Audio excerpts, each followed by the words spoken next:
Exam tough था, strongly agree, मैं इस बात से बिल्कुल एग्री करता हूं कि एग्जाम टफर साइड पे था। एग्जाम एक्सट्रीमली टफ था कि इससे टफ कुछ हो ही नहीं सकता और वो एग्जाम कर ही नहीं सकते, कोई भी नहीं कर सकता, कोई भी 100 नंबर से ज़्यादा ही नहीं लेके आ पाएगा, 120 से ज़्यादा ही नहीं लेके आ पाएगा। इस बात में बिल्कुल सच्चाई नहीं है दोस्त। यूपीएससी कभी भी ये क्लेम नहीं करता कि मैं ऐसे इस सब्जेक्ट से इतने क्वेश्चन पूछूंगा, और डे वन से ही मेरी ये रिकमेंडेशन रहती है स्टूडेंट्स को कि try for the best and prepare for the worst. पहले वन वर्ड या वन स्टेट लाइनर क्वेश्चंस की संख्या ज़्यादा रहती थी, इस बार स्टेटमेंट बेस्ड क्वेश्चंस की संख्या थोड़ी ज़्यादा थी, इसलिए एग्जाम टफर साइड था।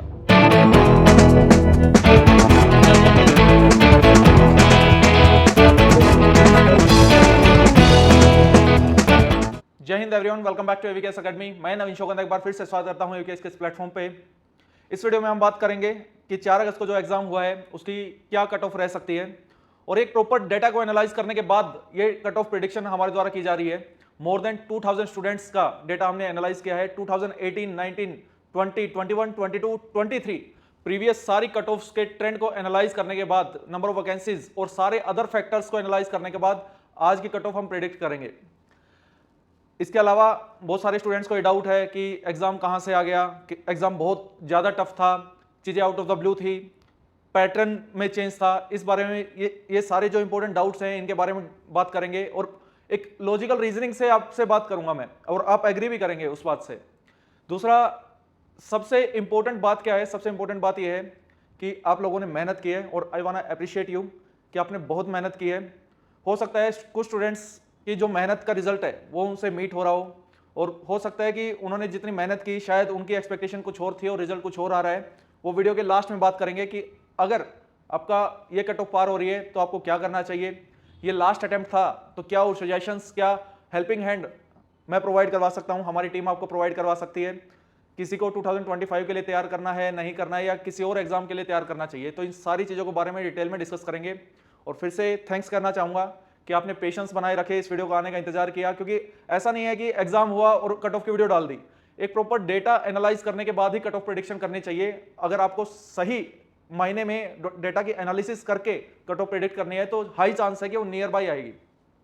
एग्जैक्ट कट ऑफ क्या होती है क्या नहीं है वो कोई नहीं बता सकता। यहाँ पे ऐसा नहीं है कि चौकी लगती है मंगलवार को या शनिवार को और ये तोते से पर्ची उठाई और ये कट ऑफ बता दी। इट इज ए प्रिडिक्शन कि इसके आसपास आपका रहेगा। और मैं आपको बता दूं, यूट्यूब पे डेटा अवेलेबल है, टेलीग्राम पे डेटा अवेलेबल है। लास्ट जो कट ऑफ प्रिडिक्शंस थी एग्जैक्ट वही कट ऑफ आई है। ये किस बेसिस पे बोल रहा हूं मैं ये इस बेसिस पे बोल रहा हूं कि एवीकेएस का एक्सपीरियंस है सीएपीएफ में। 9 इयर्स ऑलमोस्ट हो गए हैं सीएपीएफ में एवीकेएस को, और मुझे पर्सनली मोर देन 5 इयर्स हो चुके हैं सीएपीएफ के एग्जाम को एनालिसिस करते हुए, एग्जाम को एनालाइज करते हुए। तो उस एक्सपीरियंस के बेसिस पे हम ये चीजें प्रेडिक्ट कर पा रहे हैं, और आप एग्री करेंगे, हर एक बात से एग्री करेंगे। तो सबसे पहले तो इस बारे में बात करते हैं कि एग्जाम बहुत टफ था या कैसा था। स्टूडेंट्स के माइंड में ये बात आ रही थी। लास्ट के कुछ वीडियोस पे थोड़ा क्रिटिसिज्म भी देखने को मिला, और मैं वेलकम करता हूँ कंस्ट्रक्टिव क्रिटिसिज्म को। अगर आप बिना सोचे बोल रहे हो मीन्स अब में लॉजिकल रीजनिंग का भाव है। एग्जाम टफ था, स्ट्रॉन्गली एग्री, मैं इस बात से बिल्कुल एग्री करता हूँ कि एग्जाम टफर साइड पे था। एग्जाम एक्सट्रीमली टफ था कि इससे टफ कुछ हो ही नहीं सकता, और वो एग्जाम कर ही नहीं सकते, कोई भी नहीं कर सकता, कोई भी 100 नंबर से ज़्यादा ही नहीं लेके आ पाएगा, 120 से ज़्यादा ही नहीं लेके आ पाएगा। इस बात में बिल्कुल सच्चाई नहीं है दोस्त। अगर आपको ऐसा लगता है कि ये एग्जाम से बाहर कुछ हो ही नहीं सकता, कुछ एग्जिस्ट ही नहीं कर सकता, मीन्स अभी आपको और मेहनत करने की आवश्यकता है। आई नो अभी भी हो सकता है आप में से बहुत सारे लोग मेरी बात से डिसएग्री करें, लेकिन घर आने के बाद आप लोगों को ये फील हो रहा होगा कि मैं 5 क्वेश्चन और सही कर सकता था, ये मैंने सिली मिस्टेक्स की। उन सिली मिस्टेक्स से एग्जाम टफ नहीं होता, एग्जाम ट्रिकी था, नो डाउट। क्यों ऐसी परसेप्शन बनती है कि कोई एग्जाम देने के बाद मोस्ट ऑफ द स्टूडेंट्स बाहर आते हैं और बोलते हैं एग्जाम बहुत ज्यादा टफ था, आउट ऑफ द ब्लू था? क्योंकि वो इमीडिएट रिएक्शन होता है उन स्टूडेंट्स का। इमीडिएट रिएक्शन कैसे? स्टूडेंट्स का हाईली एक्सपेक्टेड सब्जेक्ट और इजी सब्जेक्ट उनको देखने को मिलता है, वो है polity. Most of the students ने स्टैंडर्ड बुक्स पढ़ी होती हैं, जैसे कि लक्ष्मीकांत, और या किसी भी अकेडमी के नोट्स प्रेफर किए हों, हमारे किए हों या किसी और के किए हों, और इजिली कैचअप कर लेते हैं ऐसे सब्जेक्ट्स को। अगर उस सब्जेक्ट की वेटेज हाई आ जाए, जैसे कि सिविल सर्विसेज के एग्जाम में अभी पॉलिटी की वेटेज हाई थी, तो स्टूडेंट्स को लग रहा था वो एग्जाम इजी था। दोस्त वो एग्जाम भी इजी नहीं था। अगर आप सही में उस एग्जाम को वहां पे बैठ के दे रहे होंगे तो आप इस बात को फील कर पाएंगे, अगर जिन्होंने भी एग्जाम लिखा था, कि वो एग्जाम भी इजी नहीं था, एग्जाम ट्रिकी था। वो भी वो मॉडरेट और टफर साइड के बीच में था वो एग्जाम भी। सेम आज वाला जो हमारा 4 अगस्त का जो एग्जाम हुआ, ये मॉडरेट टू टफर साइड पे था। क्या चीजें ऐसी थी जो एग्जाम को टफ बना रही थी? पॉलिटी जैसे सब्जेक्ट का बिल्कुल वॉश आउट हो जाना, स्टूडेंट्स हाईली डिपेंडेंट थे विजन आईएएस जैसे मैगजीन्स पे, ज़्यादा साथ नहीं दिया क्योंकि किसी यूट्यूबर ने बोल दिया विजन आईएएस पढ़ लो या आईएएस की मैगजीन पढ़ते रहो, कोस्ट बेनिफिट उससे निकला नहीं स्टूडेंट का। कुछ स्टूडेंट्स बोल रहे हैं कि करंट अफेयर वन लाइनर या वन वर्ड नहीं थे, तो दोस्त आपको प्रॉपर एनालिसिस की आवश्यकता है, उस एग्जाम को दोबारा देखिए, उसमें बहुत सारे क्वेश्चन थे जो वन वर्ड थे। यूपीएससी कभी भी ये क्लेम नहीं करता कि मैं ऐसे इस सब्जेक्ट से इतने क्वेश्चन पूछूंगा, और डे वन से ही मेरी ये रिकमेंडेशन रहती है स्टूडेंट्स को कि try for the best and prepare for the worst. हमारी जो टेस्ट सीरीज थी वो टफर साइड पे ही थी, स्टार्टिंग से टफर साइड पे थी। मैं एवीकेएस के प्लेटफॉर्म से बोल रहा हूँ, इसलिए ऐसा नहीं है कि गुणगान कर रहा हूँ, अभी भी टेस्ट अवेलेबल है, आगे कभी भी मिल सकते हैं, बात कर सकते हैं, पूरे प्रूफ दिखाऊंगा, प्रूफ के साथ बात करूंगा। स्टूडेंट्स का, कुछ स्टूडेंट्स का ऐसा क्रिटिसिज्म आ रहा था कि ये तो बहुत ज्यादा टफ है, इतना टफ एग्जाम नहीं आता। दोस्त एग्जाम टफ नहीं आता, ये आ गया टफ एग्जाम, तो अब बोल रहे थे अगर आप माइंड में पहले से चीजों को प्रेडिक्ट कर लोगे और वो एक्सपेक्टेशन आपकी फुलफिल नहीं होगी तो वो चीज आपको हमेशा मुश्किल लगेगी। अगर आपको मैं क्यों इस एग्जाम को एक्सट्रीमली टफ नहीं बता रहा हूं, उसका सबसे बड़ा रीजन ये है कि थीम्स जो थी, themes not I am talking about की हिस्ट्री वाली थीम्स, जो ओवरऑल थीम्स है यूपीएससी की जो थीम्स है उसके आसपास ही एग्जाम था। एग्जाम लेंथी था, इसलिए एग्जाम टफर साइड था। पहले वन वर्ड या वन स्टेट लाइनर क्वेश्चंस की संख्या ज्यादा रहती थी, इस बार स्टेटमेंट बेस्ड क्वेश्चंस की संख्या थोड़ी ज्यादा थी, इसलिए एग्जाम टफर साइड था। और एक कड़वा सच भी है दोस्त, हर साल अगर मान लो 5 लाख लोग भी एग्जाम दे रहे हैं तो 99% कैंडिडेट्स का एग्जाम नहीं होने वाला, ये एक हार्ड ट्रूथ है। और जब वो बाहर आते हैं उनको ऐसा लगता है कि एग्जाम नहीं हो रहा, तो एक माइंड से वो साइकोलॉजी है उस चीज के पीछे, वो चिल्लाने लगता है कि आपका एग्जाम कैसा हुआ, पीयर ग्रुप में पूछता है, वो बोल रहा है मेरा अच्छा नहीं हुआ, वो बोल रहा है मेरा अच्छा नहीं हुआ, तो क्या कट ऑफ हाई जाएगी? आंसर है नहीं, क्योंकि कट ऑफ एग्जाम के लेवल के अलावा वैकेंसीज पे भी डिपेंड करती हैं, और नंबर ऑफ वैकेंसी ज्यादा दे तो कट ऑफ कम ही जाएगी। पूरा क्या कट ऑफ है, किस तरीके से है, उस पर बात करेंगे, अभी एग्जाम के लेवल की बात कर रहा हूं मैं।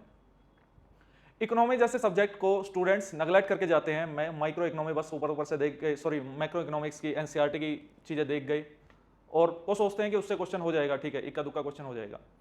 दोस्त मनी बैंकिंग के चैप्टर से इतने क्वेश्चन देखने को मिले, 15 finance commission, 14 finance commission means finance commission से इतने क्वेश्चन, 3 से 4 क्वेश्चन डायरेक्टली देखने को मिले, और ये एक्सपेक्टेड थी। मैं इन्फ्लेशन, मनी बैंकिंग, जो सीआरआर है या जो भी इंडिकेटर्स हैं इस चीज से रिलेटेड, अगर आप इन चीजों को प्रिपेयर करके नहीं गए मीन्स कहीं ना कहीं आपकी या तो गाइडेंस में कमी थी, और या फिर आप एग्जाम को समझ ही नहीं पाए, यूपीएससी को आप समझ नहीं पाए। साइंस एनसीईआरटी से डुएबल थी, बिल्कुल हो रही थी। 3-4 क्वेश्चन ऐसे हैं कि हाँ बहुत टफर साइड पे हैं, लेकिन ओवरऑल साइंस सब्जेक्ट की बात करें तो मॉडरेट था, मैं बिल्कुल टफर साइड नहीं कहूँगा। चुभरी होगी दोस्त बात, लेकिन सत्य है, क्योंकि आप सिर्फ आपके नजरिए से देख रहे हो, और आपका नजरिया आपको उतना ही डिफाइन करेगा जितना आपने पढ़ा है। एग्जाम 3200 से 3300 कैंडिडेट्स का एग्जाम पास होगा टोटल, ओवरऑल 506 वैकेंसीज हैं, 6 गुना मीन्स 6.4 से मल्टीप्लाई कर लो, प्रीवियस जो भी रिकॉर्ड है मैं सारा वीडियो में बता चुका हूं already. Minimum to minimum 6 × 6 means 3200 से 3300, 3300 के आसपास कैंडिडेट्स का एग्जाम क्लियर होगा। और आपके दिल पे हाथ रख के बताओ कि क्या इतने पढ़ने वाले स्टूडेंट नहीं थे, इतने लोगों का एग्जाम ठीक नहीं हुआ होगा? क्या उन सबको मुश्किल लगा होगा? एक पॉइंट ऑफ टाइम के बाद मीन्स अगर 80 नंबर के बाद की मैं बात करूं 250 में से, तो एग्जाम टफ होना सबके लिए स्टार्ट कर देता है। वो 80 तक इजिली पहुंच जाता है, कोई भी कैंडिडेट है 80-90 की रेंज में आ जाता है। जब 90 से 100 या 110 की रेंज में जाने की ट्राई करता है तो उसको टफर साइड हो जाती है कि मैं रिस्क लूं या ना लूं। 110 से 130 वाले के लिए अलग कॉन्फिडेंस चाहिए कि मैं इस लाइन में जाऊं या ना जाऊं, 130 से 150 वाली लाइन में जाऊं या ना जाऊं। आप भी यही हो, मैं भी यही हूं। जब रिजल्ट आएगा तब दिखाऊंगा आपको, बहुत सारे कैंडिडेट्स ऐसे भी होंगे जिनके 140 आ रहे होंगे, और ऐसे भी होंगे जिनके 100 आ रहे होंगे। तो ये हो गया एग्जाम के लेवल की बात। और पीवाईक्यू से आप माने या ना माने, मैं विद प्रूफ आपको दिखा सकता हूं। अगर पीवाईक्यूज आपने अच्छे से किए होंगे फॉर द सीएपीएफ, और कुछ हद तक अगर साइंस जैसे सब्जेक्ट की बात करें सीडीएस, कम से कम 10 से 15 क्वेश्चन डायरेक्ट हो रहे थे, कम से कम। या तो आपने प्रॉपर एनालिसिस नहीं की उस चीज की, जिन्होंने की है उनका हो भी रहा है ना, मैसेजेस आ रहे हैं। मैं एक स्टूडेंट 2 स्टूडेंट से बात करने के बाद आपसे ये बात नहीं कर रहा हूं, मोर देन 2000 स्टूडेंट्स का डेटा एनालाइज करने के बाद मैं आपसे बात कर रहा हूं। हो सकता है उस डेटा में थोड़ा बहुत फॉल्ट हो, और चीज़ें ऊपर नीचे हों तो we are not the god, गलती हो सकती है उन चीज़ों में। अब क्या हमारा पढ़ाए हुए या किसी और के पढ़ाए हुए में से एग्ज़ाम नहीं आया? दोस्त, ये 2018 की कट ऑफ है, इस पर बात करेंगे। एक छोटी सी झलक है कि एग्ज़ाम एवीकेएस के नोट से था या नहीं था, आप खुद देख लीजिए। सैंपल 1, सैंपल 2, सैंपल 3, सैंपल 4, ये एक सैंपल है बस। मतलब कि अगर मैं पूरा एग्जैक्ट उसमें घुस जाऊँ ना, टेस्ट सीरीज में, क्लास नोट्स में और बुक्स में, मटेरियल में, मैं यह श्योरिटी से कह सकता हूँ, मैथ्स वाले पार्ट को आप छोड़ दो सॉरी, मैथ्स वाले पार्ट में लेंथी था कुछ चीज़ें, अगर जिसका मैथ्स में स्ट्रॉन्ग हैंड है उसने मैथ्स कर लिया है कि एवरेज के क्वेश्चन हैं, परसेंटेज के क्वेश्चन हैं, और टाइम एंड वर्क के क्वेश्चन है, टाइम डिस्टेंस स्पीड वाले क्वेश्चन है, कुछ चैप्टर्स ऐसे आउट ऑफ द ब्लू होते हैं, प्रोबेबिलिटी के क्वेश्चन है। अगर आपने चैप्टर ही पढ़ के नहीं गए तो आपके लिए इजी और डिफिकल्ट क्या, वो डिफिकल्टी है। अब पढ़ के गए तभी तो आप एनालाइज कर पाएंगे कि पर्टिकुलर चैप्टर आपने तैयार किया था या नहीं किया था। करंट अफेयर्स में वन लाइनर थे, और इंटरनेशनल रिलेशंस डे 1 से चिल्ला रहा हूँ कि इंटरनेशनल रिलेशंस में आप कोई भी एग्जाम उठा के देख लो, सीडीएस, सिविल सर्विसेज या इस साल का सीएपीएफ, इंटरनेशनल रिलेशंस की वैल्यू बढ़ चुकी है। और सीएपीएफ में मतलब यूपीएससी का फेवरेट डोमेन है, one of the favourite domain. और ज्योग्राफी में विंड्स, करंट्स, ये बेसिक जो भी है, वो फिजिकल जो जियोग्राफी है उससे वो क्वेश्चन पूछता ही है, सोइल से रिलेटेड तो उसने पूछे भी हैं। हाँ, नेचर एग्जाम का टफनेस ऊपर नीचे हो जाता है उस चीज़ में, लेकिन थीम चेंज नहीं है। ये एक झलक थी उस चीज़ की। मैं ये श्योरिटी के साथ कह सकता हूँ कि अगर सारे रिसोर्सेज से मैं आपको कलेक्ट करके बताऊँ तो पेपर 1 में 60+ क्वेश्चंस मैं आपको विद प्रूफ दिखा सकता हूँ। अगर आपको कभी भी डाउट हो, गिवन एड्रेस पे, गिवन नंबर पे कॉल करके कभी मिलने आना, विद प्रूफ आपको बैठ के दिखाऊंगा सारी चीज़ें, ओपन प्लेटफॉर्म पे बोल रहा हूँ। यही चीज़ें मैटर करती हैं कि आपकी डायरेक्शन। लास्ट वीडियो में मैं बात किया था इसके बारे में कि जब हम वीडियो स्टार्ट कर रहे थे कि एनर्जी के साथ साथ डायरेक्शन भी बहुत मैटर करती है। कॉम्पिटेटिव फील्ड में तो करती है। क्या मैं आपका हौसला तोड़ रहा हूँ? आंसर है नहीं। कट ऑफ कम ही जाएगी दोस्त। कट ऑफ कम जाने का सबसे बड़ा रीजन नंबर ऑफ वैकेंसीज है। दूसरा रीजन है एग्जाम लेवल भी है, उस पर बात करते हैं। 2018 की बात करें,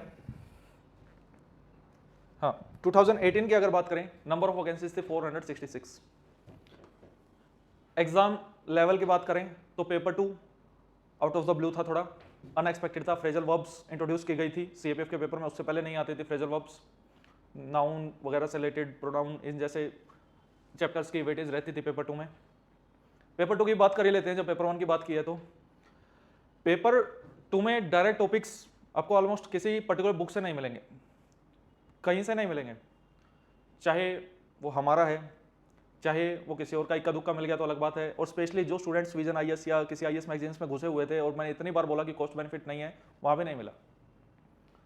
उसका सबसे बड़ा रीज़न ये है कि पेपर 2 में जो करंट अफेयर्स और जो आपका एस्से वाला पार्ट रहता है वो हाईली स्टैटिक पार्ट रहता है और हाईली जनरलाइज्ड पार्ट रहता है।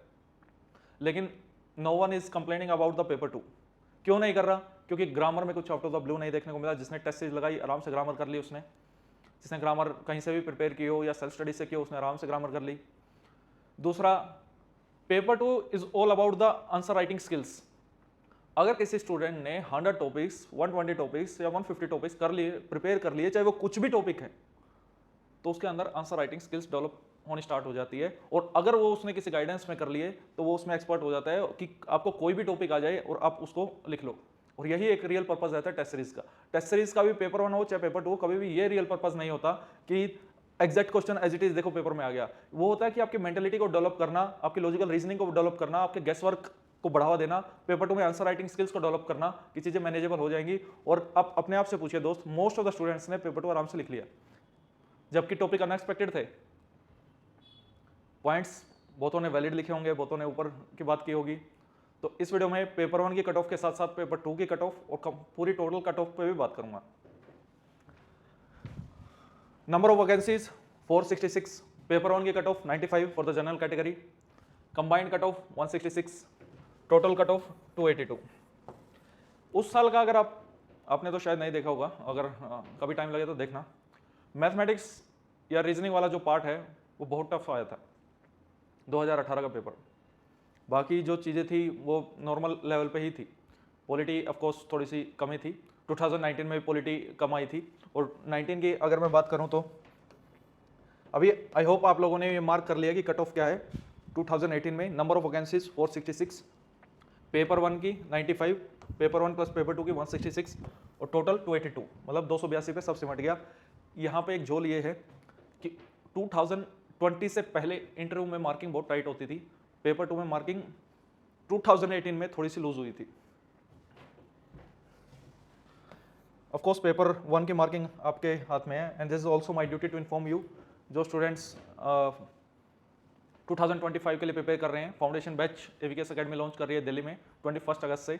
ओरिएंटेशन क्लास है under the guidance of ex ADG sir HR Singh sir, और गेस्ट लिस्ट में सुरेश शर्मा सर रहेंगे जो कि पंजाब पुलिस से आईजी रिटायर हैं, तो पहले सीआरपीएफ में थे, डेप्यूटेशन बेसिस पे पंजाब पुलिस में गए, और एक सरप्राइज गेस्ट भी रहेंगे जो ऑलरेडी सर्विंग ऑफिसर है और बहुत highest, one of the highest post पे आप बोल सकते हैं उनको। 2019 में जो भी इंटरेस्टेड कैंडिडेट है वो गिवन नंबर पे कॉल कर सकता है। और 2019 में कट ऑफ पेपर 1 की 117, टोटल वैकेंसीज 330, पहले 323 थी, बढ़ के 330 हो गई थी। Combined cut off 201, final cut of 318। यहाँ भी इंटरव्यू की मार्किंग थोड़ी टाइट ही थी, टाइट इन द सेंस कि हाईएस्ट मार्क्स केवल 2 या 3 कैंडिडेट को मिले। ऐसे 100 एक अच्छा स्कोर था यहाँ तक। 2020 की बात करें, number of vacancy 210। Of course number of vacancy जब गिरेंगी तो कट ऑफ में चेंज अभी देखने को मिलेगा। ये देखो 325, पेपर 1 की कट ऑफ सेम रही, 3-4 नंबर का डिफरेंस आया पेपर 2 में। एग्जाम का लेवल ने यहाँ पे डिफरेंस क्रिएट किया, वरना कट ऑफ और बढ़ती। ये एग्जाम थोड़ा सा एग्जाम पैटर्न में चेंज था, इसलिए कट ऑफ स्टक हो गई। यहाँ पे फिर से नंबर ऑफ वैकेंसीज और गिर गई 2021 में 171। इसका इम्पैक्ट आप देखिए, 138 is the cut off for paper 1, 226 for combined और 345 फॉर द टोटल। 2022 में number of vacancy 233, exam level की वजह से कट ऑफ ऑलमोस्ट सिमिलर रही। वहां पे नंबर ऑफ वैकेंसी देखिए 171 और 233, लेकिन कट ऑफ ऑलमोस्ट सेम। क्यों? क्योंकि फैक्टर क्या? एग्जाम पैटर्न और एग्जाम लेवल। अभी 2023 की कट ऑफ आई थी, नंबर ऑफ वैकेंसी 359, पेपर 1 की कट ऑफ 118, कंबाइंड 196, टोटल 325। 2000 इसका बेस ईयर अगर कंपेयर करें 2019 से हम कर सकते हैं, क्योंकि एग्जाम का लेवल ऑलमोस्ट सेम सा था। 2023 का थोड़ा सा टफर साइड था as compare to 2019। Number of vacancy लेकिन ज़्यादा थी, उसमें 330 थी, यहाँ पे 359 है। लेकिन cut off, number of vacancy बढ़ रही है तो कट ऑफ गिरनी चाहिए थी, लेकिन कट ऑफ बढ़ गई। ऐसा क्यों? ऐसा एक बड़ा रीज़न है इंटरव्यू की मार्किंग। इंटरव्यू की मार्किंग इस बार भी थोड़ी लीनियंट लाइन पे ही हुई है, और दूसरा कंपटीशन लेवल और एग्जाम का लेवल। अब बात करते हैं कि क्या ऐसे मेजर फैक्टर्स हैं जिस पे कट ऑफ डिपेंड करती है। कट ऑफ डिपेंड करती है, सबसे मेजर फैक्टर है नंबर ऑफ वैकेंसीज पे। अगर नंबर ऑफ वैकेंसी ज़्यादा होंगी कट ऑफ कम होगी, नंबर ऑफ वैकेंसी कम होगी कट ऑफ हाई होगी। एग्जाम लेवल तो नंबर ऑफ वैकेंसीज कितनी है 2024 में 506। क्या इन फ्यूचर बढ़ सकती हैं? कुछ कहा नहीं जा सकता, बढ़ने को बढ़ सकती हैं। ऐसे पास्ट हिस्ट्री में देखा गया है कि कभी बढ़ सकती है। क्या रिजल्ट आने अभी इस टाइम में बढ़ सकती है दोस्त? आपका रिजल्ट आने के बाद भी नंबर ऑफ वैकेंसी बढ़ सकती है, उसमें कोई डाउट नहीं होता। एग्जाम लेवल, एग्जाम लेवल थोड़ा टफर साइड ही था, उसमें कोई डाउट नहीं है, लेकिन कॉम्पिटिटिव स्पीड भी बढ़ी है। सिविल सर्विसेज एस्पिरेंट भी इस एग्जाम को लिखते हैं, तो वो भी हमको ध्यान में रखना है। अदर्स, अदर क्या फैक्टर है? उस अदर फैक्टर से ही है कि एग्जाम लेंथी था, स्टूडेंट्स की प्रिपरेशन कैसी है, हम किस ईयर की बात कर रहे हैं, उस ईयर में लोगों के पास क्या रिसोर्सेज हैं, प्रीवियस लर्निंग्स क्या हैं, तो ये अदर फैक्टर्स हैं। इन पे इनका भी कुछ इंपैक्ट होता है, बहुत ज़्यादा इंपैक्ट नहीं होता है। तो मैंने कैटेगरी वाइज एक्सपेक्टेड हमारी जो कट ऑफ है वो फॉर जनरल कैटेगरी है 97 to 100 for paper 1। Combined cut off है 174 to 177। मेरा ऐसा मानना है कि जब पेपर 1 अगर टफर साइड पे आता है तो पेपर 2 और इंटरव्यू में लीनियंट मार्किंग होती है, मार्किंग ज़्यादा होती है, मतलब ज़्यादा मार्क्स मिलते हैं कैंडिडेट्स को। और ये मैंने प्रीवियस 6 ईयर्स की एनालिसिस के बेसिस पे कंक्लूड किया है। और टोटल कट ऑफ अगर जैसी मार्किंग 2023 में हुई है पेपर 2 की और इंटरव्यू की, सेम मार्किंग अगर 2024 में होती है तो कंबाइंड कट ऑफ 299 से 302 तक रह जाएगी। मीन्स अगर 305 प्लस कैंडिडेट के आ रहे हैं, 305 plus 305 plus, it is a very safe score for the final cut off for the general category candidate. EWS की कट ऑफ थोड़ी सी नीचे रहती है as compare to general category and OBC category. तो यहाँ पे एक्सपेक्टेड है कि 89 से 92 ईडब्ल्यूएस फॉर पेपर 1, कंबाइंड 168 से 170 और टोटल 285 से 288। ओबीसी और जनरल कैटेगरी में पेपर 1 में स्पेशली मुश्किल से 1 नंबर का डिफरेंस होता है। बहुत रेयर चांस आपने देखा होगा कि 1 नंबर या उससे ज़्यादा का डिफरेंस आप देखते हैं। फाइनल कट ऑफ में कभी कभी वो डिफरेंस बढ़ जाता है, 2-3 नंबर का, 4 नंबर का एक्सेप्शन केसेस में, अदरवाइज वो ऑलमोस्ट सिमिलर लेवल पे रहता है। ओबीसी की जो पेपर 1 की कट ऑफ एक्सपेक्टेड है 96 टू 99 और कंबाइंड 174 से 177 और टोटल 300 के आसपास एग्जैक्ट। स्केड्यूल कास्ट और स्केड्यूल ट्राइब की कट ऑफ डेफिनेटली कम रहने वाली है और स्केड्यूल कास्ट की 79 से 82, पेपर 1 प्लस पेपर 2 की 160 से 164 और total cut off 280। Schedule tribes की 77 टू 80, कंबाइंड 154 से 155 और फाइनल 277 के आसपास। ये हमारी तरफ से प्रेडिक्शन है। मीन्स अगर कोई कैंडिडेट 100 प्लस स्कोर कर रहा है पेपर 1 में, 1-2 क्वेश्चन में हमेशा वेरिएशन होती है। हमारी जो यूट्यूब पे वीडियो आई थी उसमें भी 3-4 क्वेश्चन में वेरिएशन है और वो हमने अपडेट करके हमारे टेलीग्राम चैनल पे डाल दिया। अगर आपने नहीं देखा है तो आप वहाँ से देख सकते हैं। अगर उसने पेपर 2 कंप्लीट किया है और उसको ग्रामर वाले सेक्शन में उम्मीद है 15 प्लस उसके नंबर आ जाएंगे, तो देयर इज़ हाई चांसेस कि उसकी फिजिकल की कॉल आ जाएगी। और according to your category means schedule tribe, अगर 80 प्लस आप स्कोर कर रहे हैं तो there are very high chances कि आपकी पेपर 1 चेक हो जाएगा और पेपर 2 चेक हो जाएगा। और अगर आपने पेपर 2 ठीक लिखा है, इन सब में अगर किसी कैंडिडेट का, ये भी एक एक्सपीरियंस है, 15 से 20 नंबर का पेपर छूट गया है और वो पेपर स्टार्टिंग के 140 मार्क्स में से है, मीन्स एस्से, आर्गुमेंट या रिपोर्ट राइटिंग वाले पार्ट में से है, तो उसको बोदर होने की ज़्यादा आवश्यकता नहीं है। उसका ज़्यादा इंपैक्ट नहीं आता, 5-6 नंबर का इंपैक्ट आता है, बहुत ज़्यादा डिफरेंस नहीं आता, तो उसकी फिजिकल कॉल आ सकती है। And this is all about cut off and what the next. अगर आप एग्ज़ाम पास कर रहे हैं तो क्या अभी से मुझे फिजिकल के लिए भागना स्टार्ट कर देना चाहिए, कोई कोच ज्वाइन कर लेना चाहिए, कोई एकेडमी ज्वाइन कर लेनी चाहिए? तो आंसर है नहीं। अगर आप ओवरवेट है, थोड़ा हेल्दी हैं लाइक मी, अगर आप ओवरवेट हैं या आपको लगता है कि आपका वेट जिस कैटेगरी में होना चाहिए उससे ज़्यादा है, then you must practice for the physical. आपके वेट कम हो जाएगा, फिजिकल की तैयारी हो जाएगी। लेकिन जो ऐसा कोई इशू नहीं है, वेट का ज़्यादा इशू नहीं है, तो रिजल्ट आने दीजिए दोस्त, टाइम मिलेगा। हल्की फुल्की आप वॉक कर सकते हो, जॉगिंग कर सकते हो, उसका कोई साइड इफेक्ट नहीं है। ऐसा नहीं है कि एग्जाम आ रहा है तो ही मुझे करनी है, मेरा पास हो रहा है तो ही मुझे करनी है। आप वो कर सकते हैं। क्या एक्सट्रीम लेवल पे करनी चाहिए? आंसर है बिल्कुल नहीं, क्योंकि पता चला अपने जोश जोश में माइंड पैर मुड़ गया, कुछ ऐसी इंजरी होगी, वो नेगेटिव इम्पैक्ट करेगा। कितना भी जल्दी रिजल्ट आ जाए, नवंबर दिसंबर से पहले फिजिकल नहीं होने वाले, this is my personal experience. और नवंबर के आसपास आपके फिजिकल होंगे तो इनफ टाइम मिलेगा। बस अगर वेट रिड्यूस करना है तो फिर आपको उस पर लग जाना चाहिए अभी से। तो ठीक है, मुझे अगर फिजिकल की ना करूँ तो मैं क्या करूँ? अगर आपका कोई एग्जाम आसपास है, सपोज यूपी पीसीएस किसी ने भरा है या कोई अदर एग्जाम आपको ट्राई कर रहे हैं, तो उसके लिए आपको टाइम देना चाहिए। जो स्टूडेंट्स पता ही है कि एग्ज़ाम आसपास ही नहीं आ रहे, 90 से कम उसके मार्क्स हैं पेपर 1 में, 92, 91, तो दिस द हार्ड ट्रुथ कि शायद ही आपका एग्जाम होगा, नहीं होगा, कुछ चमत्कार हो जाए तो अलग बात है। पॉसिबिलिटी हमेशा 1% की रहती है, ठीक है, क्योंकि मशीन एरर है, हो सकता है मशीन चेक करती है paper 1 and paper 2 of course check by humans, तो वो उसके अकॉर्डिंग चीज़ों को प्लान कर सकते हैं। 2025 का आपका अटैम्प्ट है तो डेफिनेटली आपको उसके लिए प्रिपेयर करना चाहिए। और आपका वो अटैम्प्ट नहीं है तो सबसे पहले तो ये पूछना चाहिए कि मुझे कॉम्पिटेटिव फील्ड में रहना है या नहीं रहना। अगर रहना है तो other options are state PCS या आपकी स्ट्रेंथ्स के हिसाब से आपको एग्जाम चूज करना चाहिए, कि कभी भी पीयर ग्रुप के हिसाब से नहीं कि ये दोस्त मेरा ये तैयारी कर रहा है तो मैं भी तैयारी कर लूँ, ये चीज़ ही है, ऐसी है। तो आपकी स्ट्रेंथ्स क्या है? जीएस आपकी स्ट्रेंथ है या मैथ्स, रीजनिंग और इंग्लिश आपकी स्ट्रेंथ है, उसके अकॉर्डिंग आप एग्ज़ाम चूज़ कर सकते हैं।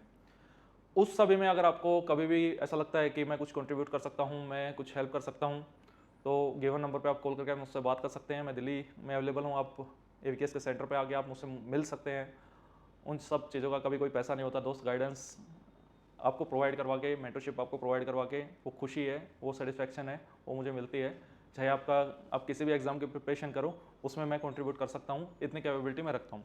This all about today's video. कुछ भी आपको डाउट हो, आपको गुस्सा आ रहा है या कुछ हेट आपको आ रहा है, तो आप कर सकते हैं। Thank you so much. जय हिंद।